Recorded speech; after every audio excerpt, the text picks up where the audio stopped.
এক পর্যায়ে তিনি যথাসময়ে নামাজ শুরু করলেন। আল্লাহু আকবার। নামাজ শুরু হয়ে গেল।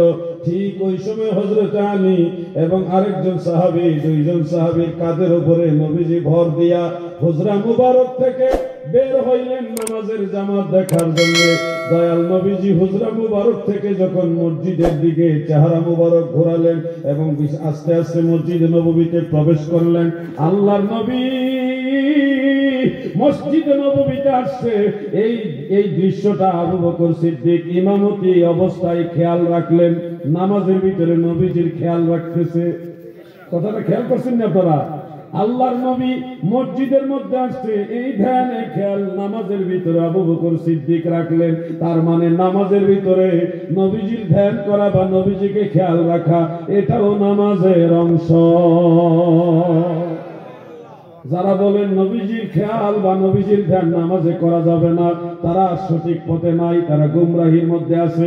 তাদের জন্য তওবা করে আল্লাহর হাবিবের সুন্নি জামাতে আবার নতুন করে সুন্নি আকীদা নবায়ন করা, গ্রহণ করা জরুরি। এই জন্য আমার কথাগুলি মনোযোগ দিয়ে শুনবেন। আবু বকর সিদ্দিক যখন নামাজের ভিতরে খেয়াল করলেন আল্লাহর নবী হুজরা মুবারক থেকে মসজিদ নববীতে প্রবেশ করলেন, তখন তিনি নামাজের মেহরাব যেটা বা মুসাল্লা যেটা, ওখান থেকে পিছু সরে গেলেন।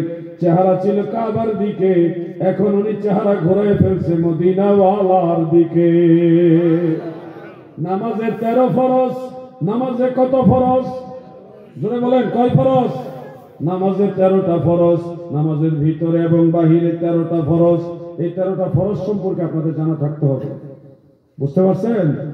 13টা ফরজ সম্পর্কে আপনাদের জানা থাকতে হবে। এখন যদি আবার ওয়াজ শুরু করি তাহলে আবার অন্য লাইনে চলে যাবে। এইগুলি জানতে হবে। প্রত্যেক মুসলমানই জানেন নিশ্চয়ই।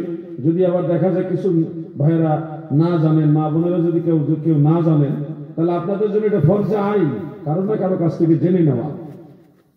কারো না কারো কাছ থেকে জেনে নেওয়া, এটা কি ফরজে আইন? কারণ এটা জরুরি এলিম, এটা আপনার দৈনন্দিন জীবনে লাগবে।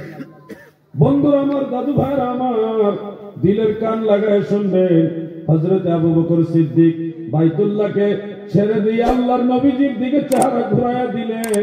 নামাজে কিবলামুখী হওয়া ফরজ, তা সত্ত্বেও নবীজির দিকে চেহারা মুবারক ঘুরিয়ে ফেললেন। এই ঘটনা থেকে প্রমাণ হয়ে যায় নামাজে কিবলামুখী হওয়া ফরজ হওয়া সত্ত্বেও দয়াল নবীজির দিকে সাহাবী আবু বকর সিদ্দিক চেহারা ঘুরাইয়া প্রমাণ করে দিলেন আমার নবীজি কাবার কাবা। তুমি হলে কাবার কাবা, তুমি হলে কাবার কাবা, নবী আকরাম নূরে মুজাসসাম, লাখো সালাম তোমার প্রেমেই পড়ি মোরা মিলাদে কিয়াম, তোমার নূরে সৃজন হলো দুনিয়া তামাম। আল্লাহর রাসূল এমন এক মহান নবী ছিলেন, নবীজির আঙ্গুল মুবারকের ইশারায় আসমানের চন্দ্র পর্যন্ত টুকরা হয়েছে। এটা আপনারা সবাই জানেন। আবু দাউদ শরীফ অনেক কিতাবে হাদিসটা রয়েছে। পবিত্র কোরআনে সূরা কমরের শুরুতে এই কথাটা রয়েছে যে চন্দ্র বিদীর্ণ হয়েছে। দাদু, আমার নবীজির আঙ্গুল মুবারকে কি পাওয়ার ছিল যে আসমানের চাঁদের দিকে ইশারা করার সাথে সাথে চন্দ্র টুকরা হয়ে যায়? সুবহানাল্লাহ। আল বিদায়া ওয়ান নিহায়ার মধ্যে কয়েকটা সনদের হাদিস উল্লেখ রয়েছে।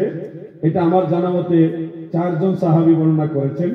শক্তিশালী সনদের এটা বর্ণনা। রাসূল সাল্লাল্লাহু আলাইহি ওয়াসাল্লাম হযরত আলী রাদিয়াল্লাহু আনহুকে একবার কোথাও পাঠালেন জরুরি এক কাজে।